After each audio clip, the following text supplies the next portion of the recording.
Ito ang GMA Regional TV News.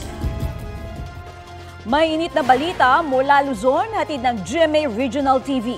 Natagpo ang patay ang isang babaeng nag-check-in sa isang lodging house sa Mariveles, Bataan. Chris, may kasama ba nga iba yung babaeng nag-check-in? Meron, Katrina, at hinahanap siya ngayon ng pulisya para sa investigasyon. May nakarinig daw kasing nag-aaway ang dalawa sa kwarto. Yan at iba pang maiinit na balita hatid ni Jeric Pasilyao ng GMA Regional TV. Bangkay na nang matagpuan ng isang babaeng nag-check-in sa isang lodging house sa Mariveles, Bataan. Ayon sa pulisya, madaling araw ng February 19 nang mag-check-in ang biktima kasamang isang hindi pa nakikilalang lalaki. Kinaumagahan, nakita na lang ng room attendant na duguan at patay na ang babae. Ayon sa ilang empleyado ng lodging house, nakarinig sila ng pagtatalo mula sa loob ng kwarto habang naroroon ang dalawa. Bugbog yung mukha niya tapos may nakatakip na unan sa mukha. Panawagan ng mga pamilya ng biktima.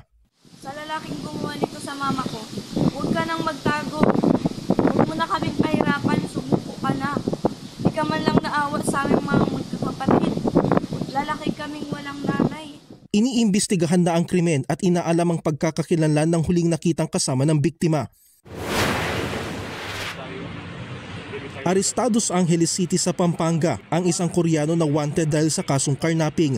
Nahuli siya sa isang bar sa lungsod sa bisa ng arrest warrant na inilabas laban sa kanya noong 2023.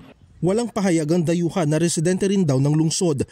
Jeric Pasilyao ng GMA Regional TV nagbabalita para sa GMA Integrated News.